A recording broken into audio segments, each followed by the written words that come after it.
চলছে tough talk with Ritabrata. Tough talk শুরু করার আগে খুব গুরুত্বপূর্ণ দুটি কথা বলবো। একটা কথা আমাদের দর্শকদের, কারণ টাফ টকে যিনি হট চেয়ারে বসেন তাকেই আমরা টাফ প্রশ্ন করি, কিন্তু আমাদের দর্শকদের, আমরা যারা সাধারণ মানুষ, আমাদেরও কতগুলো কথা ভাবতে হবে। অনেকে প্রশ্ন তোলেন, রবীন্দ্রনাথ ঠাকুর নোবেল যদি না পেতেন তাহলে কি এভাবে বঙ্গে পূজিত হতেন? সত্যজিৎ রায় কান চলচ্চিত্র উৎসবে যদি বেস্ট হিউম্যান ডকুমেন্ট তার পথের পাঁচালীর জন্য না পেতেন তাহলে কি বিশ্ববরেণ্য চলচ্চিত্রকার হলেও বাঙালি তাকে চলচ্চিত্রকার মনে করতেন? এর সঙ্গে মিল নেই, কিন্তু আবার অজস্র মিল আছে। বিহারে সিপিআই এমএলএ অভূতপূর্ব, তারা বলবেন প্রত্যাশিত, কিন্তু আমাদের কাছে অপ্রত্যাশিত জয় এখন বামপন্থার মুখ হয়ে উঠেছে পশ্চিম বাংলায় দীপঙ্কর ভট্টাচার্য, যিনি সিপিআই এমএলএ সাধারণ সম্পাদক। দীপঙ্কর বাবু, আপনাকে স্বাগত টাফ টক। আমি যে প্রশ্নটা নিয়ে কথা বলছিলাম দর্শকদের সঙ্গে, যে এই যে ধরুন এতদিন ধরে রাজনীতি করছেন,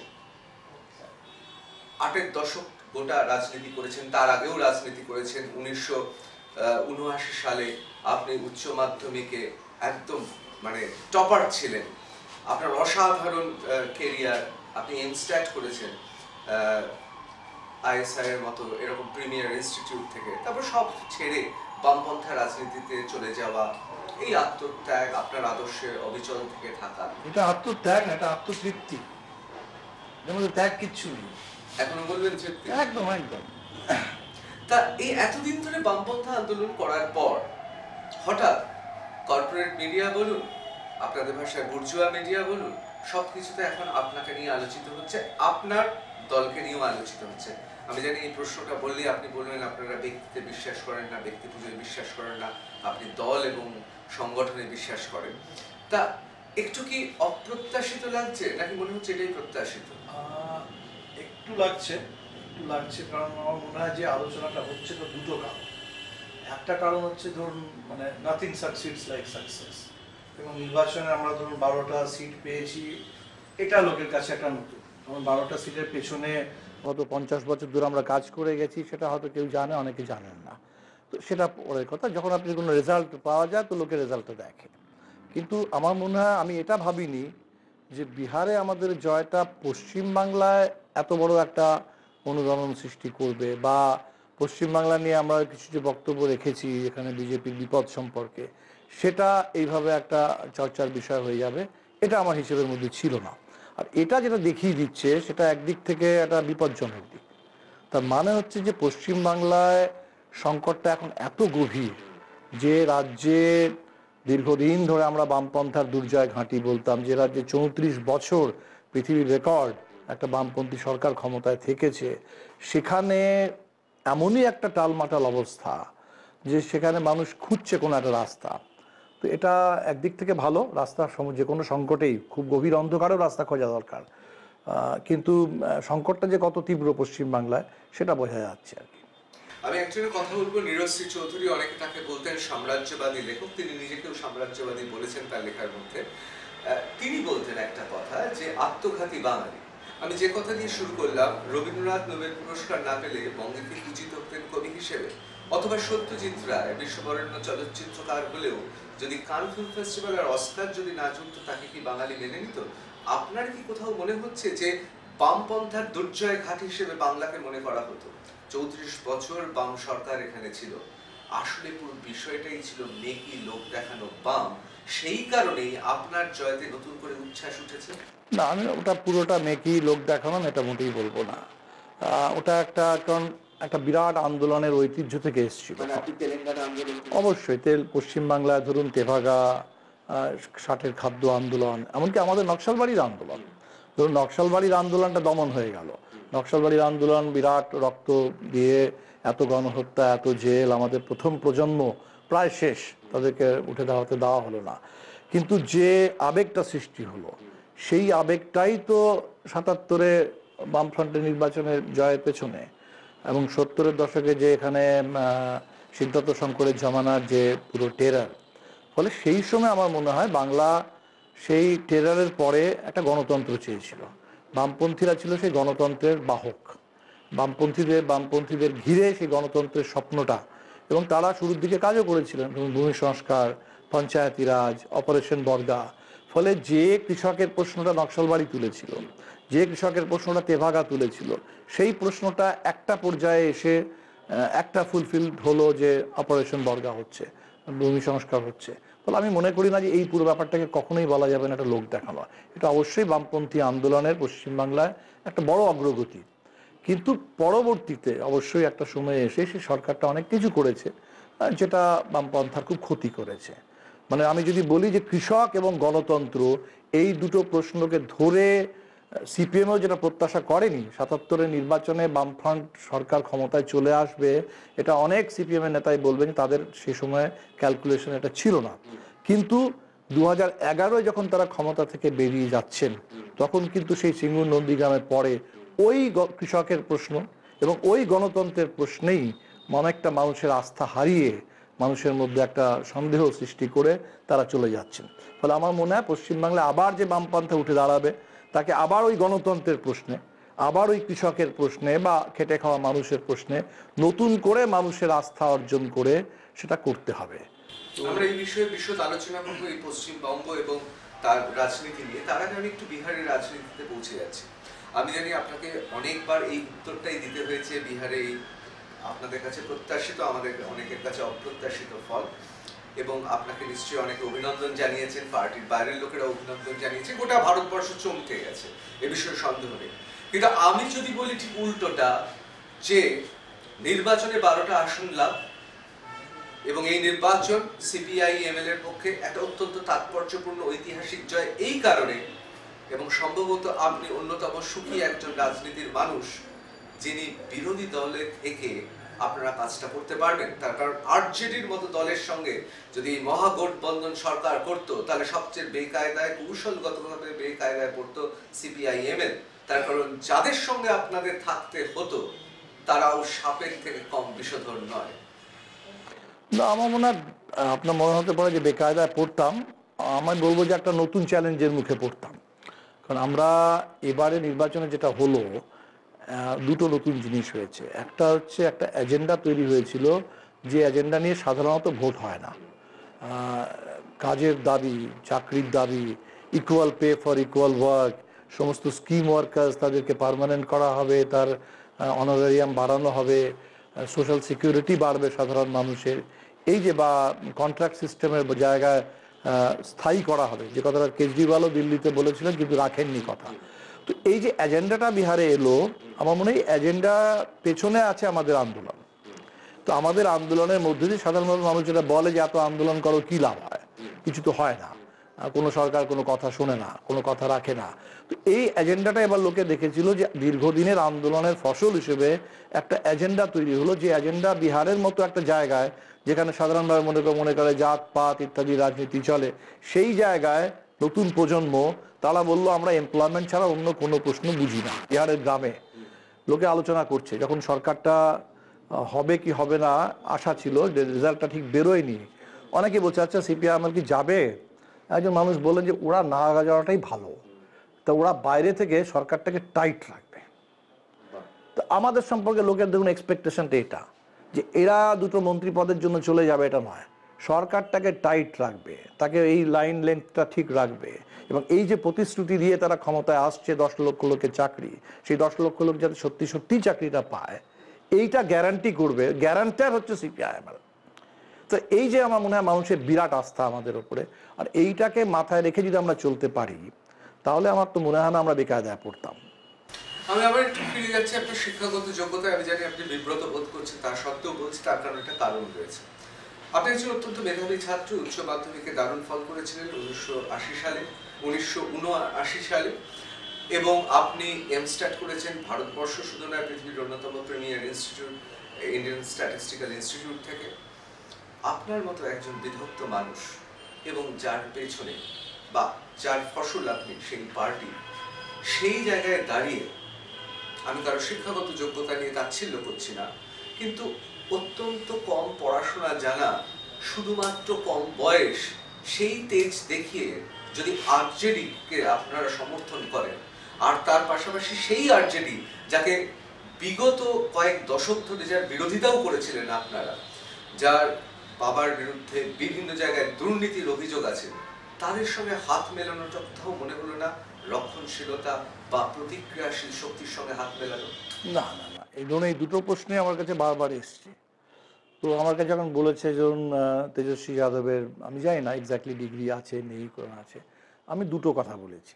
আমি বলেছি কেউ যদি মিথ্যে ডিগ্রি ক্লেম করে, এটা আমার কাছে বড় প্রশ্ন। ডিগ্রি থাকা না থাকাটা আমার কাছে একদম বড় প্রশ্ন না। তো মিথ্যে ডিগ্রি ভারতবর্ষে এই মুহূর্তে নরেন্দ্র মোদী ক্লেম করছেন, স্মৃতি ইরানি ক্লেম করে যাচ্ছেন, তারা ডিগ্রি দেখাতে পারছেন না। তো মিথ্যে ডিগ্রি ক্লেমটা বড় প্রশ্ন। দ্বিতীয় প্রশ্নটা হচ্ছে যে আমার ব্যক্তিগত কি ডিগ্রি আছে না আছে সেটা কোনো প্রশ্নই না। আমি যদি ক্ষমতায় আসি তাহলে বিহারের শিক্ষা ব্যবস্থা নিয়ে আমি কি করব। সাধারণ মানুষ, সাধারণ গরিব ঘরের ছেলেমেয়েরা তারা পড়তে পারবে কি পারবে না। ধরুন আম্বেদকর বিরাট একটা কথা বলে গিয়েছিলেন ভারতবর্ষের দলিত নিপীড়িত মানুষের জন্য, 3টে স্লোগান ছিল, শিক্ষিত হও, শিক্ষিত হও, সংগ্রাম করো, সংগঠিত হও। তার মানে শিক্ষা ছাড়া তার কাছে তো অন্য কোনো ক্যাপিটাল নেই, তার কাছে কোনো জমি নেই, তার কাছে কোনো ব্যাংক ব্যালেন্স নেই, তার কাছে কোনো পৈতৃক সম্পত্তি নেই গরিব মানুষের কাছে। তো আমার বাচ্চা দুটো পড়তে পারবে সরকারি স্কুলে, সেখানে পড়ার গ্যারান্টি থাকবে, কম পয়সায় বা বিনা পয়সায় পড়তে পারবে এবং সেই এডুকেশনটা একটা কোয়ালিটি এডুকেশন হবে। তা আমার মনে হয় আমার যে কোনো নেতার কাছে মানুষ এটা আশা করে। তার ব্যক্তিগত ডিগ্রি এটা মানুষের কাছে কোনো প্রশ্ন নয়। তার কাছে প্রশ্ন হচ্ছে আমি যদি শিক্ষামন্ত্রী, আমার যদি সরকার হয়, আমি সাধারণ মানুষের শিক্ষার অধিকার এটা গ্যারান্টি করার জন্য কি করব। আর আরজেডি সম্পর্কে আমি যেটা বলেওছি সবসময় যে এগুলো সব আছে অতীত, আমি অতীতটা ভুলে যাচ্ছি না। অতীতটা কখনোই ভুলে যাওয়ার জন্য না, অতীতটা একটা ইম্পর্ট্যান্ট রেফারেন্স পয়েন্ট। কিন্তু মানুষ অতীতে বাস করে না, বাস করি বর্তমানে, সামনে থাকে ভবিষ্যৎ। তো ফলে আরজেডি এককালে কি করেছে সবাই জানে, সেটা নিয়ে তাকে আমি সার্টিফিকেট দিচ্ছি না। আরজেডি শুধু না, কংগ্রেসের মতো পার্টি ছিল। আমি আসবো আপনার দুটো জায়গা খুব পরিষ্কার হলো। একটা হচ্ছে আপনাদেরই কথা, বিভিন্নবার আপনারা বলেছেন শিক্ষা আনে চেতনা, চেতনা আনে বিপ্লব। আবার আপনি বলছেন যে কথা আমরা বারবার রাজনীতি দেখেছি যে স্থায়ী শত্রু স্থায়ী মিত্র হয় না, পরিবেশ, স্থান, কাল, পাত্র বিশেষে অনেক সময় অনেক কৌশলগত একটা জায়গা নিতে হয়। কিন্তু আমার প্রশ্নটা হচ্ছে এই যে যখন মহাগঠবন্ধন হলো তখন কংগ্রেস এতগুলো সিট তারা যে দাঁড়ালো, তখন কি আপনারা বুঝতে পেরেছিলেন, অনুধাবন করতে পেরেছিলেন যে এটা একটা ভুল হতে চলেছে? দেখুন আমার কাছে বলি, এটা প্রথম কথা, এটা আরজেডি এবং কংগ্রেসের মধ্যেকার আলাপ আলোচনা। এখনো পর্যন্ত যে জোটটা হয়েছে সেই জোটটা খুব সেই অর্থে একটা খুব কালেকটিভ কোনো আলাপ আলোচনার মধ্য দিয়ে অনেক কিছু সমীক্ষার মধ্য দিয়ে হয়েছে এমনটা নয়। হয়তো আগামী দিনে ধীরে ধীরে জোটটা যদি টেকে তাহলে হয়তো তার সেই ডেভেলপমেন্টটা হবে, সেই স্তরে সেটা পৌঁছবে। তো ফলে আরজেডি কেন 70টা সিট কংগ্রেসের জন্য ছাড়লো এই উত্তরটা ওরা দিতে পারবে। আমরা অবশ্য এটা ভাবিনি যে কংগ্রেস এই নির্বাচনে 70টা সিট নেওয়ার পরে, রেজাল্টটা তো পরে, রেজাল্টের আগে তো আপনাকে ইলেকশনটা লড়তে হবে ভালো করে। আমার যেটা খারাপ লেগেছে যে তারা বোধহয় ঠিক মতো লড়েনি। একটা জমিয়ে একটা ইলেকশন লড়া এবং বিহারের মতো রাজ্যে এরকম 2020 সালে করোনাকালের একটা নির্বাচন, সেখানে যে সিরিয়াসনেসটা দেখানো উচিত ছিল সেই সিরিয়াসনেসটা আমার মনে হয় আমরা দেখতে পাইনি, যেটা বিহারের মানুষকে অবাক করেছে। এবং যার ফলে তার স্ট্রাইক রেটটা এবারে খুব স্ট্রাইক রেট নিয়ে চর্চা হচ্ছে। আমি তো বলেছি যে স্ট্রাইক রেট আমাদের টেস্ট ম্যাচের স্ট্রাইক রেট হয়েছে, 2020 স্ট্রাইক রেট দরকার ছিল, সেই স্ট্রাইক রেট হয়নি। তো কংগ্রেসের স্ট্রাইক রেট দেখুন সেটা 30%-এর নিচে, এটা মেনে নেওয়া ঠিক যায় না। আমি এ প্রসঙ্গে একটা কথা বলি যে দেখুন যে সরকারটা গড়েছে নীতিশ কুমারের সরকার, বিজেপির সরকার, তাদের সরকার, সেই সরকারের একটা তো ঔদার্য আমরা দেখলাম যে এমন সরকার গড়লেন যে শিক্ষামন্ত্রীকে কয়েক ঘন্টার মধ্যে পদত্যাগ করতে হলো। এটা মোটেই সরকারের ঔদার্য মোটেই না, এটা তো তারা সুযোগ নিয়েছিলেন। মানুষ যদি ঘুমিয়ে থাকতো তাহলে ওই শিক্ষামন্ত্রী থাকতেন, থেকে যেতেন। ওরা একটা টেস্ট নিয়েছিলেন, সবাই সবসময় পরীক্ষা নিতে থাকে গণতন্ত্রে। তো সেখানে যেহেতু এবার একটা শক্তিশালী বিরোধী পক্ষ হয়েছে এবং মানুষ তার জানে যে এই নির্বাচনটা আমাদের জেতার কথা ছিল, কিন্তু যে কোনোভাবেই হোক কিছু ভোট গোনার সময় কিছু কারচুপি বলুন, আমরা সেজন্য সিসিটিভি ফুটেজটা দেখতে চেয়েছি যে সমস্ত ক্যান্ডিডেটদের সিসিটিভি ফুটেজ দেওয়া হোক। তো মানুষ জেগেছিলেন। আপনি বলছেন শিক্ষামন্ত্রীর পদত্যাগটা তারই ফসল? সম্পূর্ণ সম্পূর্ণ, না হলে ওরা শিক্ষামন্ত্রী তাকে বানালেন কেন? শুধু তার তো অনেকে, আমি যেটা শুনছি তার বিরুদ্ধে আরো অনেক মামলা হয়তো সামনে আসবে, আরো অনেককে মন্ত্রী বানিয়েছেন যাদের বিরুদ্ধে অনেক প্রশ্ন আছে। তো ওদের তো ঠকবাসতে গাও যাক, এই ধরনের লোকজন দিয়েই সরকার চালাতে হবে, বানাতে হবে। আমি একটা মজা করে কথা বলছি, কথাটা আপনি সিরিয়াসলি নেবেন না। সেটা হচ্ছে স্বয়ং ট্রাম্প সাহেবও এখন সরে এসেছেন নির্বাচনের কারচুপি নিয়ে। তিনি বাইডেনকে মোটামুটি মেনে নিয়েছেন এবং হোয়াইট হাউসও ছেড়ে দেবেন প্রত্যাশিত সময়ের মধ্যে মনে হচ্ছে। আপনারা কি এখনো পর্যন্ত বিহারে যে নির্বাচন হয়েছে সিসিটিভি ফুটেজ চাইছেন, আপনারা কি এই পথেই এখনো অবধি রয়েছেন যে আপনারা বলছেন যে নির্বাচনে কারচুপি হয়েছে? না, আমি সিসিটিভি ফুটেজ চাওয়াটা আমাদের অধিকারের মধ্যে পড়ে। আপনি জানেন গুজরাটে বেশ কিছু ইলেকশন পিটিশন হয়েছিল এবং তার মধ্যে দুটো ইলেকশন পিটিশন সফল হয়েছে এবং যেখানে সিসিটিভি ফুটেজ থেকেই ধরা পড়েছে গন্ডগোলটা। ফলে আমরা যেটা বলতে চাই, এখন যখন আজকাল এত কথা হচ্ছে, ট্রান্সপারেন্সির কথা হয়, সব কিছু হয়, তাহলে এটা তো নির্বাচনের ক্রেডিবিলিটির জন্য প্রয়োজন যে at no stage of the election process, সেটা ভোটার লিস্ট তৈরি থেকে শুরু হোক, সেটা ইভিএম মেশিন নিয়ে হোক, সেটা ভোটের গোনা হোক, সেখানে কোনো রকম ক্রেডিবিলিটি ডেফিসিট থাকা উচিত না। যদি কোনো প্রশ্ন ওঠে নির্বাচনটা বিশ্বাসযোগ্য হলো কিনা, মানুষ সেটার উপর আস্থা রাখতে পারছে কিনা, তো আমার তো মনে হয় এটা আমাদের প্রশ্ন করা বা আমাদের দাবি করার বিষয় না, এটা ইলেকশন কমিশনের দেখার বিষয় যে যে নির্বাচনটা আমরা করলাম সেখানে এফিসিয়েন্সি, আমরা অনেকেই বলছিল যে দেখো ট্রাম্পের ভোট গুনতে কতক্ষণ সময় লাগছে, বিহারের থেকে দেখে সেগুলো তত তাড়াতাড়ি। আমি যে ওখানে ট্রাম্পের ভোট গুনতে সময় লাগছে, কিন্তু আমেরিকা একটা বলেছে এভরি ভোট কাউন্টস, যে কোনো রকম ভোট গোনা নিয়ে যেন কোনো প্রশ্ন না থাকে যে গোনার মধ্যে কোনো গাফিলতি থেকে গেল, গন্ডগোল থেকে গেল, এভরি ভোট শুড কাউন্ট, এইটা আমরা বলতে চেয়েছি। তো ফলে এবার নির্বাচনে হয়তো আমরা হয়তো সিসিটিভি ফুটেজ দেখে আমরা ভাববো যে না ঠিকই আছে গোনাটা। ফলে আমি এই যে রেজাল্টটা হয়েছে সেই রেজাল্টটাকে আমি বলছি না যে রেজাল্টটা আমরা মানছি না বা মানবো না। আমরা তো এটাই বলেছি যে রেজাল্টটা যদি আমরা এটা ভেবেছিলাম যে সরকারটা পাল্টে যেত তাহলে খুব ভালো হতো, আরও খুশি হতাম। সরকারটা পাল্টায়নি, যেটা হয়েছে এটা ইটসেলফ একটা বড় ভিক্টরি। তার কারণ আজকে বিজেপি যেটা চায় ভারতবর্ষে ওয়ান পার্টি রুল, কংগ্রেস মুক্ত ভারত, এটা ছিল 2014 স্লোগান। আজকে 2020 তাদের যে স্লোগান, তাদের যে ডিজাইন, সেটা হচ্ছে অপোজিশন ফ্রি ডেমোক্রেসি। কোনো অপোজিশন থাকবে না, কোনো সরকারকে চলতে দেবো না, বিক্রি করে মানে কিনে নিয়ে ভেঙে দিয়ে যে কোনোভাবে ইডি দিয়ে, সিবিআই দিয়ে, গভর্নর দিয়ে, সবাইকে পেছনে লাগিয়ে অনেক পয়সা দিয়ে কিনে নিয়ে করে নেবো। তো সেই জায়গায় বিহার একটা এত শক্তিশালী বিরোধী পক্ষ বিজেপির সামনে প্রস্তুত করলো, আমি তো মনে করি এটা ইটসেলফ একটা বড় জয়। এটা মডেল হতে পারে বলছেন? এটা অবশ্যই মডেল হতে পারে। এই কারণে আমি বলছি রেজাল্টের দিক থেকেও তো একটা মডেল বটেই, কিন্তু রেজাল্টের আগে যে প্রসেসটা হলো এবং জনগণের প্রশ্নগুলো এজেন্ডা হয়ে গেল, যুবক যুবতীদের চাকরির প্রশ্নটা এজেন্ডা হয়ে গেল, আমার যদি মনে হয় পশ্চিমবাংলা যদি এটা হয় আমি তো বলবো বিরাট ব্যাপার। পশ্চিমবাংলার ছাত্র যুবরা যদি এটা করতে পারে, Paschimbangla mid day meal worker, micro finance থেকে লোন নিয়ে যারা এই লকডাউনের পর্যায়ে এত হ্যারাসমেন্টের ভিক্টিমান হচ্ছেন, তারা, পশ্চিমবাংলার কৃষক, পরিযায়ী শ্রমিক যারা তো কষ্ট করে ফিরে এসছেন, তারা যদি নিজেদের দুঃখ কষ্টটাকে ইলেকশনের এজেন্ডা বানিয়ে দিতে পারেন, নাথিং লাইক ইট। আমার দুটো প্রশ্ন চট করে নিতে হবে। জাতীয় পর্যায়ের ক্ষেত্রে অনেকে বলেন বামপন্থা একটা আদর্শ এবং অত্যন্ত মহৎ আদর্শ, এবং আমরা বিভিন্ন সময় পড়েও এসেছি, জেনেও এসেছি, পৃথিবীর বিভিন্ন প্রান্তে আমরা দেখে এসেছি বামপন্থা একটা খুব বড় আদর্শ। কিন্তু অনেকে বলেন ভারতবর্ষে বামপন্থা আদর্শ সঠিক হাতে নেই, অর্থাৎ বামপন্থী নেতৃবৃন্দ যারা রয়েছেন তারাই অকৃতকার্য এবং অপদার্থ, যে কারণে পশ্চিমবাংলা শুধু নয়, ভারতবর্ষ, বিহার, ছত্তিশগড় সমস্ত জায়গা জুড়ে যে আন্দোলনের একটা জায়গা ছিল সেটা বামপন্থী নেতৃত্ব পারেনি। এখানে কোনো স্ট্যালিন জন্মাননি, এখানে কোনো লেনিন জন্মাননি, এখানে কোনো এমন বামপন্থী নেতা জন্মাননি যিনি রুট মার্চ করাতে পারবেন, লং মার্চ করাতে পারবেন, রেড ফ্ল্যাগ নিয়ে গোটা ভারতবর্ষ প্রদক্ষিণ করতে পারবেন, কিন্তু সমস্ত উপাদান ছিল এবং সঙ্গে মার্কসও কিছুটা ইশারা তো দিয়ে গিয়েছেন। না, আমি প্রথমত বলবো, ধরুন এক একজন নেতা হন, তিনি একটা ইতিহাসের প্রোডাক্ট। কোনো নেতা ওইভাবে জন্ম থেকে তো হয় না, ব্যাপারটা একটা সিচুয়েশন, একটা ইতিহাস, একটা সার্কামস্ট্যান্স, সেটা একটা অভিব্যক্তি পেয়ে যায় একজন কোনো নেতার মধ্যে। তো ঠিক আছে, লেনিন হননি, মাও হননি, কারণ ভারতবর্ষে এখনো বিপ্লব হয়নি। ভারতবর্ষে যখন বিপ্লবটা হবে তখন দেখা যাবে ভারতবর্ষ হয়তো লেনিন, মাও, তাদের সমগোত্রীয় বা আগামী দিনে হয়তো অন্য বিপ্লব আসবে। অবশ্যই অবশ্যই আমি আত্মবিশ্বাসী, কিন্তু আমি বিপ্লবটাকে আগে মনে করতাম বিপ্লব মানে একটা ইভেন্ট, এখন আমি বুঝি বিপ্লব মানে একটা প্রসেস। আম্বেদকর ভারতবর্ষের কনস্টিটিউশনটা দেওয়ার পরে উনি বললেন খুব ভালো একটা কনস্টিটিউশন দিয়ে যাচ্ছি, কিন্তু একটা ভালো কনস্টিটিউশন যদি খারাপ মানুষের হাতে পড়ে তাহলে যে কনস্টিটিউশন দিয়ে কিছু হবে না। মানে আপনি বলছেন একটা ছুরি দিয়ে ফলও কাটা যায়, ফুলও কাটা যায়, আবার মাথাও কেটে নেওয়া যায়। তো ফলে এটা তো, এই প্রশ্নটা তো সবসময়ই থাকবে যে একটা নেতৃত্ব সেটা ডেলিভার করতে পারছে। আমরা একটা ছোট্ট বিরতি নেব, বিরতির পর ফিরে আসবো, কারণ অত্যন্ত গুরুত্বপূর্ণ তিনি কথা বললেন। তার পাশাপাশি আরো একটা প্রশ্ন আমাদের কাছে রয়েছে। বারবার ভারতীয় জনতা পার্টিকে এবং সাম্প্রদায়িক রাজনীতিকে তিনি চিহ্নিত করছেন। অনেকে মনে করছেন পশ্চিম বাংলায় সিপিআই-এমএল কি তাহলে তৃণমূলকে বাড়তি সুযোগ সুবিধা দেওয়ার জন্যই বিজেপিকে কোণঠাসা করতে চাইছে? একটা ছোট্ট বিরতি নিয়ে ফিরে আসবো টাফ টক উইথ ঋতব্রত।